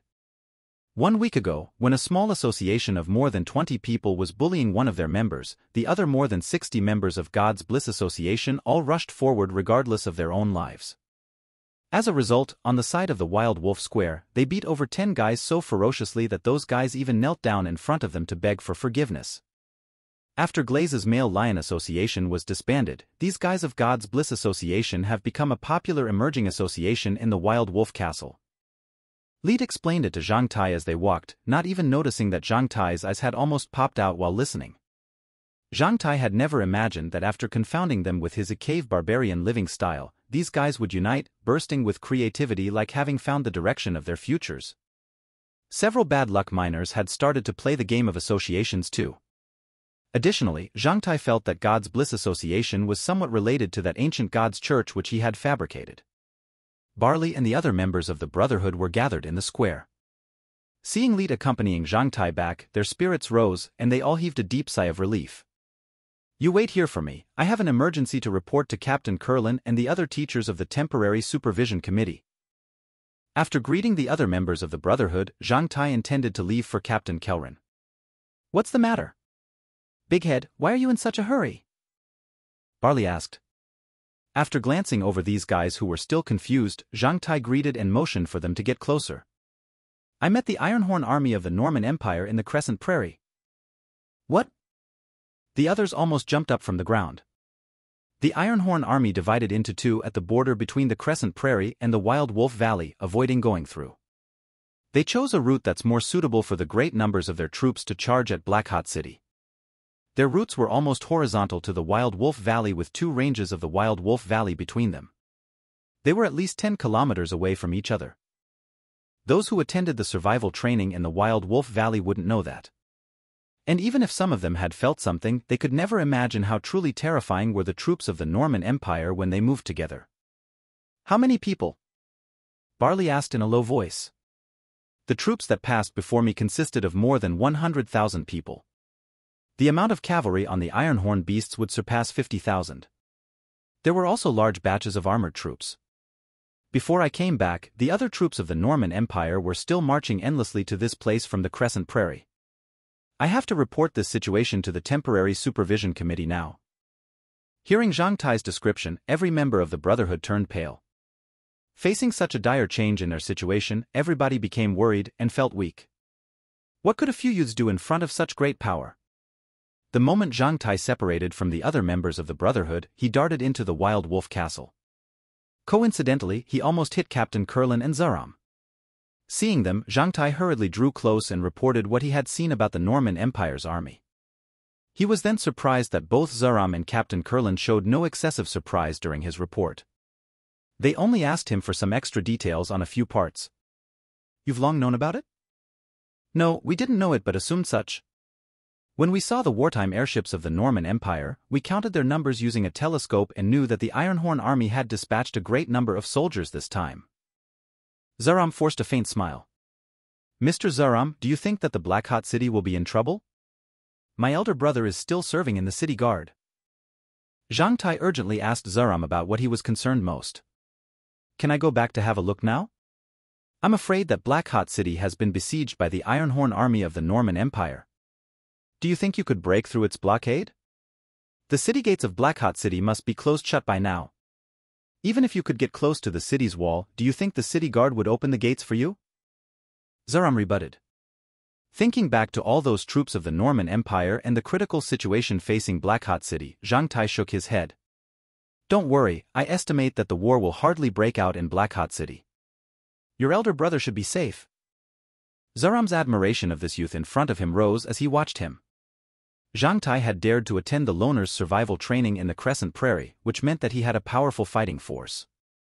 Then after discovering the Norman Empire's army, he immediately rushed back to report the critical situation to the teachers of the Temporary Supervision Committee, proving his loyalty to Blackhot City. Of course teachers would favor such an excellent student. Hearing Zaram's words, Zhang Tai was reassured. He asked then, "Mr. Zaram, is the war coming?" "It has already come. However, it will probably end very fast." Zaram sighed. He then patted Zhang Tai's shoulder and told him solemnly, "In this war, the two parties' military force is very different. It's like a fight between a lion and a rabbit. Tell me, if Captain Curlin took a knife to rob an elementary student of his candy bar, dare the elementary student not submit to him? What's more, that elementary student is an orphan which has no one to rely on. Zhang Tai peered at Captain Curlin and noticed this one-eyed man's extreme dissatisfaction with the metaphor. Captain Curlin then glared at Zaram. Dare he not? That's it. This is how war goes. The Norman Empire aims to rob instead of to eliminate. But do you know what it means when a powerful guy like Captain Curlin starts robbing kids of their candy bars or old men of their wine bottles that they had spent great effort to get, regardless of losing his face? What does this mean? It means the world is gonna turn chaotic. Zaram let out a deep sigh as he shifted his eyes to stare in the distance. This war is just an appetizer of the bloody and chaotic banquet that's begun in this world. Zhang Tai was stunned by the words. Chaotic world? This was his first time hearing such words so close together. Chapter 148, Being Ready. The outer castle of the Wild Wolf Castle was in chaos. When the Temporary Supervision Committee declared that they would open the barracks and allow the students to live in there, many people became busy moving their belongings. This was an emergency countermeasure. Besides opening the barracks to the students, the Temporary Supervision Committee even opened the Reserve Materials Warehouse and allocated the war reserves to students. Every student would obtain an emergency rescue kit and 2 days' worth of standard military dried rations. The Temporary Supervision Committee declared that from today on, the Wild Wolf Castle would implement food allotment system. All students attending this survival training would be able to obtain some rations each day at a certain time. In order to respond to emergencies, the Temporary Supervision Committee soon issued a series of measures that brought tension to the entire Wild Wolf Castle. From today on, female students could only move in the Wild Wolf Castle. They could freely access the inner castle and the outer castle. However, without the approval of the teachers of the Temporary Supervision Committee, no female student was allowed to leave the Wild Wolf Castle. Realizing this was a protective measure for the female students, nobody protested it. Everyone knew that when the war truly broke out, women that had less power to protect themselves would be easily hurt and violated. This was especially so when the surroundings of the castle were brimming with 100,000 to 200,000 soldiers of the Norman Empire. Nobody dared to be careless at this moment. If female students were still allowed to go out of the Wild Wolf Castle at this moment, even if a small squad of soldiers were patrolling or executing missions nearby, they would bring disaster to them. Nobody would allow the girls to risk something like that happening. When girls were restricted to moving only in the Wild Wolf Castle, many boys began to strive to join the contingent of on-duty students which had expanded more than 10 times. Previously, there were less than 40 on-duty students under the direct guidance of the Temporary Supervision Committee. But right now, the contingent had been expanded to 500 people, who took charge of the defense of the Wild Wolf Castle under the guidance of the Temporary Supervision Committee. After joining the on-duty contingent, the animals all became highly spirited. Especially since everybody received a whole new set of protective equipment, armor, and weapons from the reserves of the Wild Wolf Castle. Soon after that happened, people in new light armor, which was produced in Blackhot City, could be seen everywhere around the castle. For some reason, Zhang Tai always felt that the guys wandering around with their new weapons looked like they were sharing booty before facing an incoming disaster. Hopefully it's just my imagining, Zhang Tai mumbled inwardly. Besides the main boiler in the castle, all the 6 substeam boilers that were responsible for ground defense of the Wild Wolf Castle had been heated. The social recluses in the iron-melting workshop also became busy. Peter's group were assigned with a heavy task. They were ordered to supervise the normal running of the sub-boilers. Many animals were recruited to the boiler room. Unexpectedly, those guys of God's Bliss Association asked to do all the most dirty and tiresome coal-shoveling work in the boiler room, winning themselves the Temporary Supervision Committee's great praise. Half an hour after the sub-boilers were heated up, the first steam ballista platform started running. Captain Curlin then carried out the first trial shot. It was an over 2 m long metal bolt shot directly out of the mouth of the ballista, which hit a big tree as thick as a girl's waist 300 m away. The tree broke and fell on impact. When Captain Curlin was trying out the steam ballista, all the boys were standing on the walls of the outer castle while all the girls stood on raised platforms and next to high windows of the inner castle. They all stretched their necks, intending to enjoy the effect of the heavy steam drive city defense weapon which represented the highest level of human ingenuity in this age. Seeing that great bolt fly for several hundreds of meters, directly hit the big tree, and break it, everybody cheered up and felt somewhat reassured. It was also Zhang Tai's first time seeing the power of these city defense weapons. Like others, he was convinced by the amazing power it possessed. When Captain Kurland finished testing the steam ballista, the sun had almost set down. Head count started then. Seeing the rising red smoke from the Wild Wolf Castle, all the students came back, including Blues, whose whereabouts were unknown to everyone. However, Glaze still hadn't come back yet. When Zhang Tai came back in the morning, besides the members of the Brotherhood and the guys of the God's Bliss Association, Glaze's 3 lackeys, Sharon, Zuhair, and Garner, had also noticed his arrival. That sight made the 3 people a bit surprised and agitated. Zhang Tai noticed their expressions at that moment. Only after glancing over them briefly, he knew that they had known about Glaze's plans. After waiting for so long and yet seeing Zhang Tai come back instead of their leader, they had to be thinking of all possibilities. When the head count finished and Glaze still hadn't shown up, the 3 people's faces filled with fear when they saw Zhang Tai once again. However, the latter looked as calm as before, not paying them a single glance. Since Zhang Tai came back to the Wild Wolf Castle, he had not seen any girls walking out of the inner castle. He heard that all of them were forbidden to leave the inner castle once the red smoke had risen up. Teachers from the several national female middle schools were comforting them inside and imparting them some necessary knowledge and matters needing attention during war. When he was standing on the wall of the outer castle, Zhang Tai thought he saw the shadows of Pandora, Alice, and Beverly standing on the platform of the inner castle.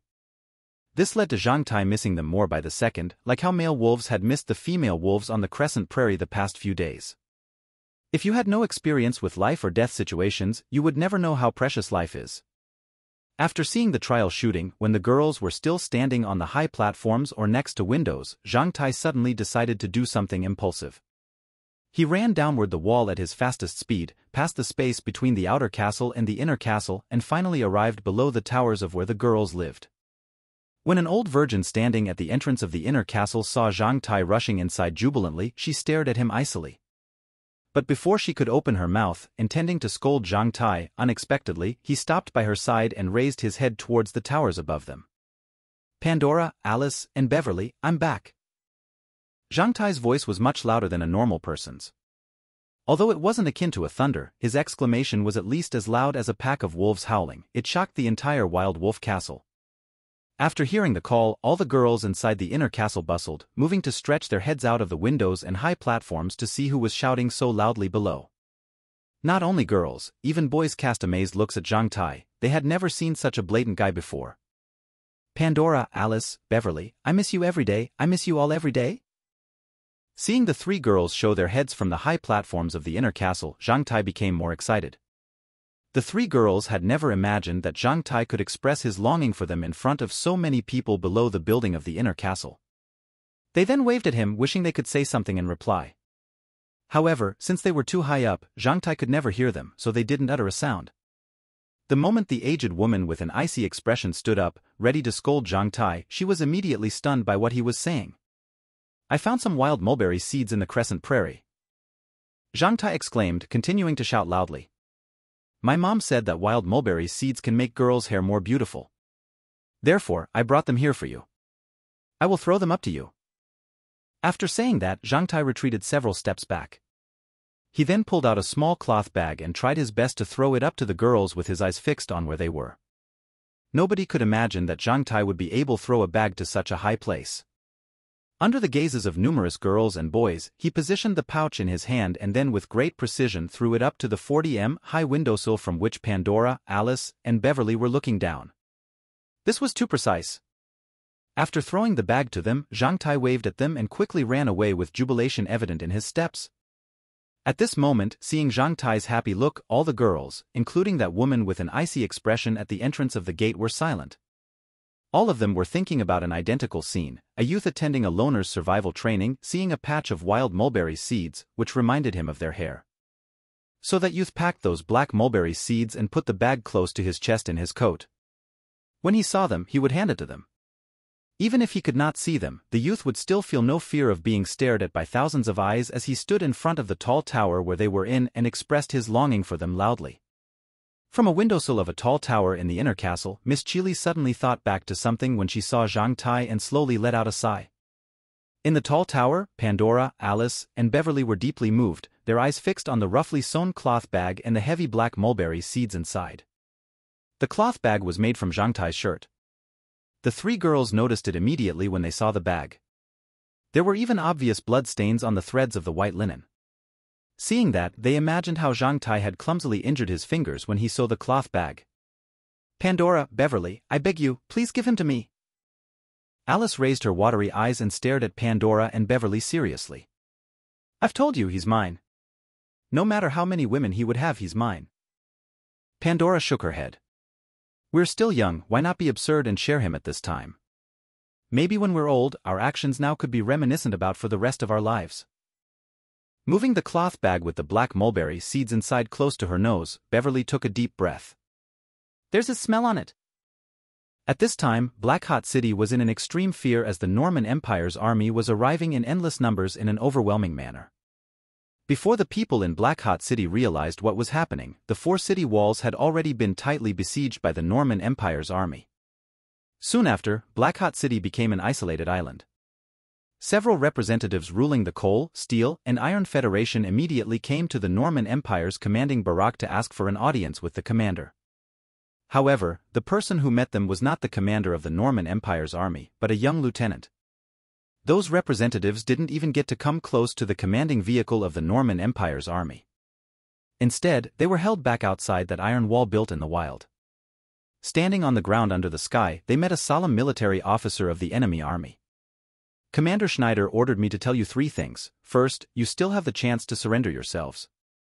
If you surrender during the period from now to the time when the first ray of sunlight shines onto Black Hot City, all the members of the 7 clans dominating the Coal, Steel, and Iron Federation will survive. You will also preserve your own properties. Second, if you don't surrender during this period, after the sunrise tomorrow, we will break into Black Hot City. When the city walls are broken, all 1139 people of your 7 clans will be killed, not one will be left alive. And third, the first clan to open the city gates to welcome the arrival of the Norman Empire's army will be seen as our friend. After toppling all the other clans, this clan then could choose to inherit the properties of any one of the other clans in the city. Saying this, the solemn lieutenant glanced over the representatives of Black Hot City. Although Commander Schneider would always like to fight ferociously, as we are all humans, I can tell you the news that several hours ago the Brilliant Feathers army of Sun Dynasty have already passed the borderline between it and the Andaman Alliance. Hearing the 3 requests, and especially the latest news, the 2 representatives of Black Hot City immediately turned pale and returned into their vehicles, rushing back to the city. Eventually, while the Wild Wolf Castle was still concerned about the situation in Black Hot City, the Coal, Steel, and Iron Federation had already told everybody using their own actions that an isolated city like Black Hot City could only stand for 4 hours under the lightning-fast attack of the Norman Empire's army. They didn't resist even for a night. 4 hours after Black Hot City was besieged, it surrendered. At the same time, the news that Lance City, another city of Andaman Alliance, was taken over by the Brilliant Feathers drifted over. In one day, the Great Andaman Alliance had been split into 2 pieces, one in the south and one in north, by the Norman Empire and the Sun Dynasty who were now in the middle. Chapter 149, Growing Up. On the second day, before dawn, people in the Wild Wolf Castle already knew that Black Hot City had surrendered to the Norman Empire. To be precise, they hadn't surrendered, but joined it. The message falcon had brought the latest news from Black Hot City to the Wild Wolf Castle. The Coal, Steel, and Iron Federation that ruled Black Hot City had declared that from today on Black Hot City would separate from the Andaman Alliance and would join the Norman Empire as a LV4 city of Brunswick Province under the management of the governor of the Norman Empire's north border. After delivering this declaration, the Coal, Steel, and Iron Federation that ruled Black Hot City for dozens of years officially declared its disbandment. In this age, when chaos arrived to the world by the way of war, big fishes started to eat those smaller than them, and lions begun to hunt down hares. It was hard to say whether it was a tragedy or a comedy for small figures with little force behind them, but many would find that they had already changed their nationality between going to sleep and waking up next morning. As citizens of the Andaman Alliance, everyone in the Wild Wolf Castle became citizens of the Norman Empire when the sun rose up the next morning. After realizing that his destiny was casually toyed with by a huge hand, and learning of what had happened to Black Hot City, Zhang Tai just calmly left the Wild Wolf Castle and ran off at his full strength. He didn't stop until reaching the highest point of the mountain in the border between the Wild Wolf Valley and the Crescent Prairie. With his eyes fixed on that vast crescent prairie, he stood still until the sun set off. Nobody knew what he was thinking about at that moment. When the sun set off, Zhang Tai returned to the Wild Wolf Castle. From today on, people in the castle started to eat from the same big pot. After opening the barracks to the public yesterday, the canteen in the castle was also opened up. It was much larger than the one at school. Everybody received their dining plates and food in the castle's canteen like soldiers. After eating, they would wash their own dining plates and hand them back. The atmosphere in the castle was really gloomy. After eating, when the members of the Brotherhood intended to wash their own dining plates, Zhang Tai collected them all and said he would deal with them. "What's wrong, big head?" Doug asked like a dumbass. "I feel like that guy was a bit weird today. He's not that diligent before." Barley shook his head. Everyone in the Brotherhood then cast their eyes on Zhang Tai, who was lifting a pile of dining plates and walking towards another side instead of the water faucets.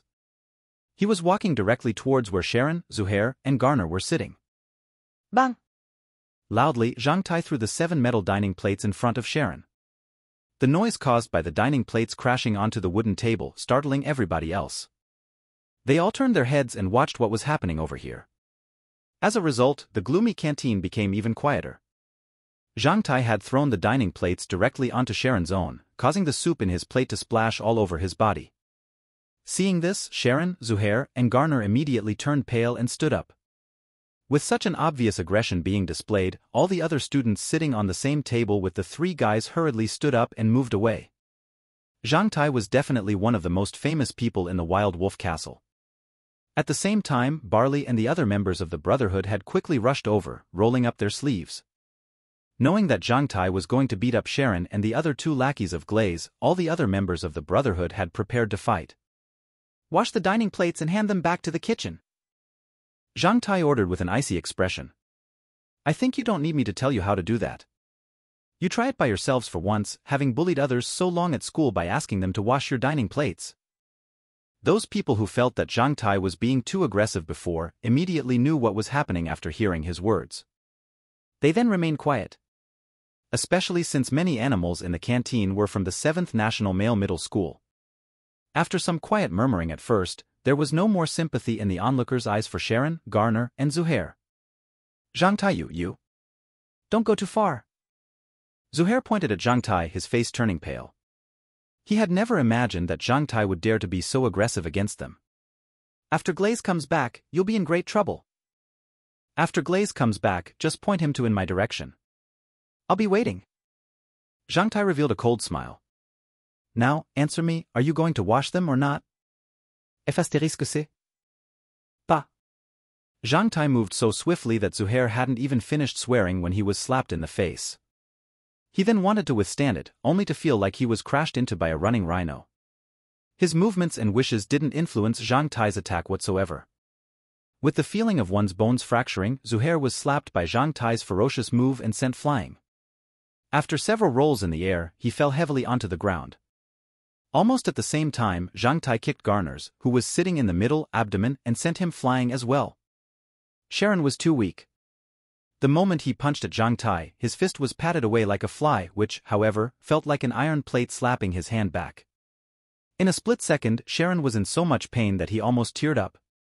But before he could utter a sound, Zhang Tai had already grabbed his hair and driven his face down onto his dining plate with great ferocity. The newly born shrill shriek was cut off short and Sharon's face was turned into a bloody pulp. Before the other members of the Brotherhood could rush in to help, the fight was already over. In front of Zhang Tai, the 3 guys hadn't even stood for 3 seconds. They were all beaten up and were now lying on the ground, unable to pick themselves up. All the onlookers were shocked by Zhang Tai's fighting force. A LV1, even a LV2 warrior could never do this as easy as Zhang Tai had done it. This was definitely how an adult would beat up a toddler, leaving the latter in no position to fight back. Washing or not?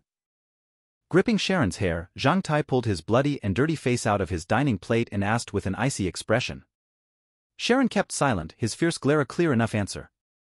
Zhang Tai hit his head onto the dining plate once again, causing another shrill shriek. Washing or not? Zhang Tai tightened his grip onto Sharon's hair and pulled his face out of the plate again. Sharon looked a bit scared as he sensed something calm, emotionless coming from Zhang Tai's voice. But he didn't answer. And thus, his head was brought into close contact with the dining plate for the third time. Washing or not?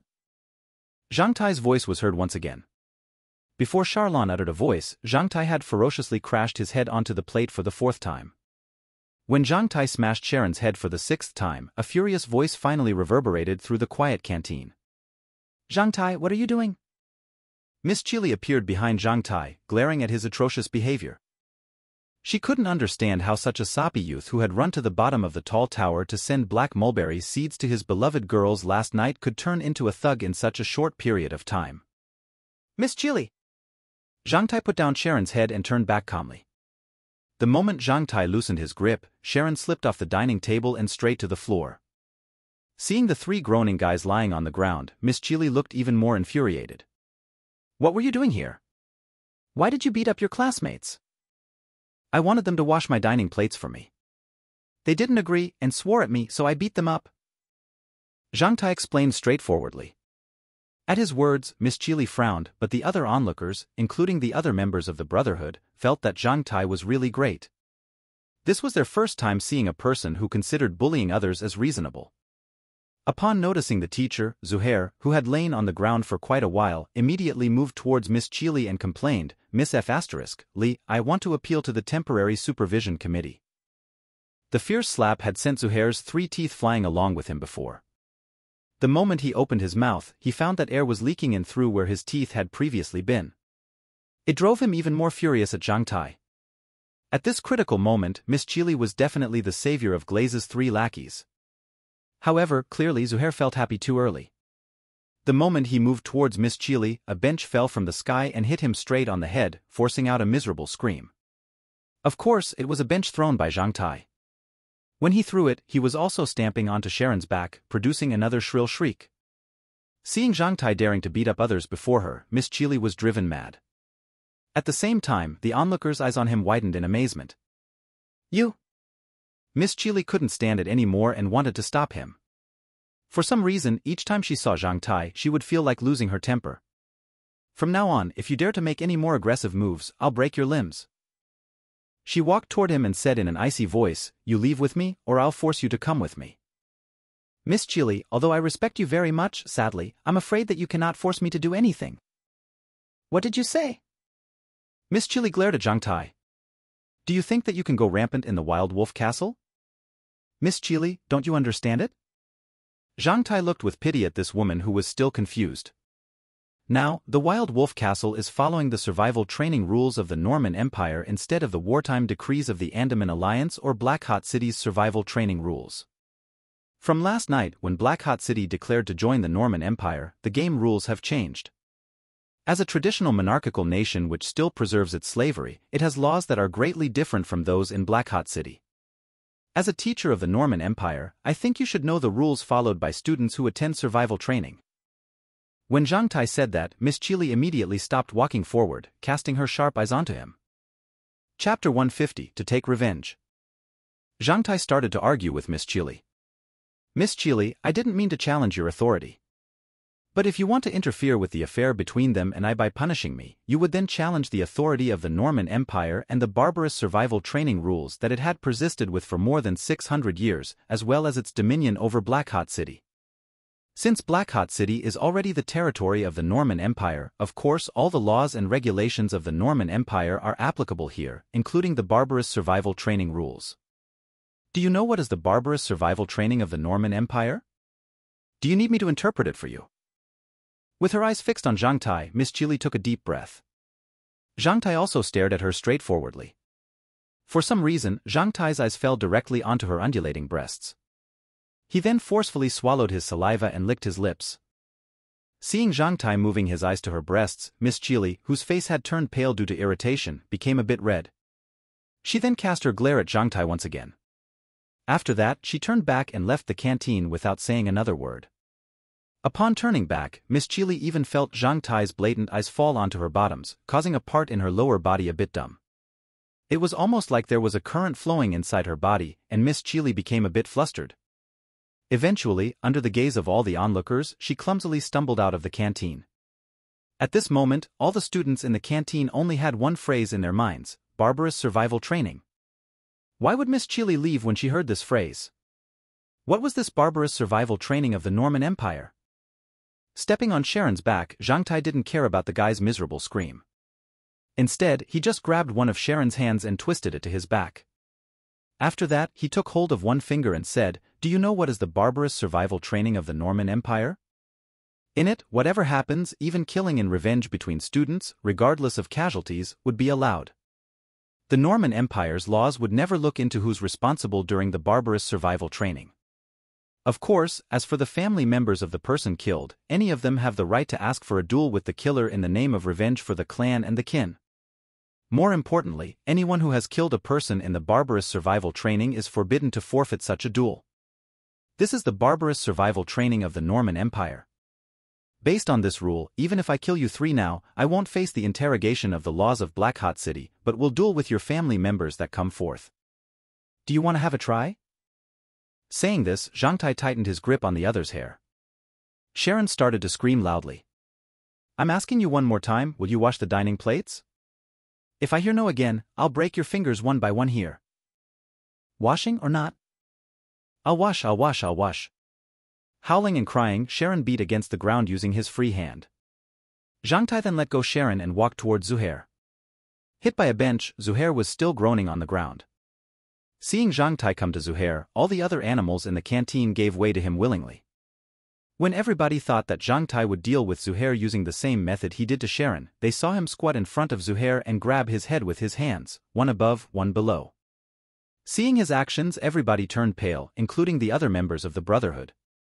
"I've been to the mountain cave where you killed the den of the female wolves and their cubs. I also found the rags of the towel that I lost at school. Everybody said you're the most poisonous snake beside Glaze. When I was attacked by the 7 wild wolves, I was almost killed. That plot was definitely conceived in your head. First, you stole my old towel. Second, you found a wolf den. When the male wolves went out to hunt, you hid your body odor and killed all the female wolves and cubs inside the den. Third, you threw one of my towel rags into the wolf den, leaving my smell there. Fourth, you used other towel rags as landmarks to lure the male wolves onto the path which I used to take when coming back after mining to take revenge on me. Am I right? But I am still alive, it's your turn to die now." Hearing Zhang Tai's words, Zuhair's face twisted. He wanted to argue with him, however, Zhang Tai didn't even give him a chance to explain. Then, under the gazes of over 1,000 people, he increased his strength and broke Zuhair's neck like breaking a cucumber, causing the head to turn upwards after moving half a circle with a sound of ka-cha. These F***king laws of the Norman Empire are really adorable. If there is a resentment, you just go and kill the other, no need to go through any tedious procedures. After putting down the head of the dead Zuhair to the ground, Zhang Tai then walked towards Garner. The sight of him killing Zuhair had left Garner dumbfounded. Before Zhang Tai could even draw close to him, he had already collapsed inwardly. He burst out crying. "Don't come here, I'll tell you. I'll tell you everything. Since you stirred up Glaze at school, he was irritated by you. He wanted to get back at you. It was Zuhair and Glaze who wanted to kill you. It was Zuhair's idea. Because Glaze wanted to kill you, he set the wild wolves on you. It really had nothing to do with me. At the beginning, I even didn't agree with them as I felt it went too far. However, Glaze threatened me by pinching my neck. Woo, Mom, I want Mom." Having lost it, Garner poured out everything. Such a scene made everybody else quiet down. They then became irritated after hearing Garner pour out how they've stolen Zhang Tai's towel, found a wolf den, and set the plan to let the wild wolves kill Zhang Tai in motion. They had set such a meticulous plan to kill their own classmate just because he had refused to be bullied and made them lose face in public. This kind of an evil deed surpassed everybody's tolerance. Kill them, all the onlookers shouted out loudly. Their voices could be heard in the entire Wild Wolf Castle. Hearing such a loud noise, the teachers of the Temporary Supervision Committee also came over. 7 or 8 of them arrived, including Captain Curlin and Mr. Zaram. After figuring out what was happening, the teachers also fixed their eyes on Zhang Tai without saying anything. The moment Captain Curlin wanted to move forward, he was pulled back by Zaram. He slightly shook his head when meeting eyes with Captain Curlin, then narrowed them to observe Zhang Tai. At this time, under the groundbreaking calls of a kill them, all the onlookers fixed their eyes on Zhang Tai. Gazing at Garner, who was now crying a mess, and Sharon, who was scared into dumb shock, Zhang Tai slightly raised his hands. Seeing his hand gesture, the surrounding calls died down in a bit. Zhang Tai walked to stand before Garner. Facing his quivering body, Zhang Tai pulled out a piece of paper and threw it onto Garner's hand. Clean your tears first. If you promise me one thing today, I won't kill you. Crying so heavily that tears and nasal mucus flowed down his face together, Garner took Zhang Tai's paper and hurriedly wiped it. What's that? Can you promise me, even if only for your mom's sake, that you won't continue doing bad things? Can you promise me to be a good man from now on? Can you do that? Yes, I can, I promise you. Seeing a chance to survive, Garner almost burst into laughter instead of tears. He hurriedly nodded. Fine, then let's call it an end. As long as you don't find me trouble, I will not find you trouble from now on. Yes, yes. I promise to be a good man. Zhang Tai then nodded and stood up. He then walked to Sharon, who was already as weak as a sandworm. If there was a crack on the ground, he wouldn't hesitate for a heartbeat before going into it. Sharon. Hearing Zhang Tai calling his name, Sharon, for the first time, felt that his voice was terrifying and he started to quiver all over. Glaze was terrifying, however, no matter how terrifying he was, Sharon still didn't feel that he could match Zhang Tai. He simply couldn't understand how this classmate of theirs could be this horrifying. Are you still going to kill me? No, I was wrong. I dare not do that again. Sharon almost burst out into tears. It would be a nightmare to go against Zhang Tai, as this guy was even more terrifying than Glaze. Zhang Tai carefully looked into Sharon's eyes. I don't want to kill anyone else today, as I don't want my hands to be drenched in my classmates' fresh blood. So you've got good luck. I won't kill you. Do you remember which classmates you've bullied at school by letting them wash your dining plates? Sharon raised his head and stared at Zhang Tai, not knowing why he would ask this. From today on, until the end of the survival training, your task is to wash dining plates. You should wash all the dining plates in this canteen. Will you do that? I will. After peering at the dead Zuhair, Sharon hurriedly nodded. Compared to having his neck broken, washing dining plates was really not a severe punishment at all. When the confrontation in the canteen finally came to an end, Zhang Tai found that wherever he walked in the castle, he would always receive many gazes filled with admiration. He had killed Zuhair, gaining the reverence of many students. Glaze was dead and Zhang Tai had almost died himself. As for Zuhair, who always played the role of a poisonous snake setting up vicious plots, why would he be alive? Therefore Zuhair had to die. Letting go of Garner was to express Zhang Tai's mercy. Among the three lackeys of Glaze, Garner's reputation was not that bad. He at most had the role of banging the drum for Glaze while standing behind him. When he cried Mom, Zhang Tai was especially moved. So he let Garner go since he didn't want to be regarded as a butcher in the eyes of teachers and students. In contrast, he punished Sharon as he didn't want to kill anyone else in public. Another reason was that if he treated Sharon and Garner in different ways, it would draw a line between them and the two would never gather together like before to set any plots. After Glaze and Zuhair were dead, if there was a misunderstanding between Sharon and Garner due to different treatments, if Sharon was put on the opposite side of all the other students attending this survival training, he would definitely become a stray dog. And if he ever dared to bite Zhang Tai alone, the latter would have hundreds of methods to play him to death. As Glaze had a great dad and Zuhair had an elder brother who was already a LV4 warrior, after the survival training ended and they all returned to Black Hot City, Zhang Tai would definitely face unavoidable duels. This was the road he had chosen. Now that he had made the decision, he had to walk on it bravely. Although everything in Black Hot City had changed, a notice came from it to the Wild Wolf Castle, saying that the survival training here would continue. On the next morning, Zhang Tai left the Wild Wolf Castle once again. Under the admiration-filled gazes of the animals of the Brotherhood, Pandora, Alice, and Beverly hugged Zhang Tai and kissed him one by one, letting him enjoy the enchanting taste of several golden fishes once again. When kissing the three girls, Zhang Tai thought about Miss Chili's undulating breasts and the weird feeling when her bottoms slightly quivered under her skirt. That was how a mature woman felt, completely different from girls. When we return to Black Hot City, come to my home, I'll leave you full.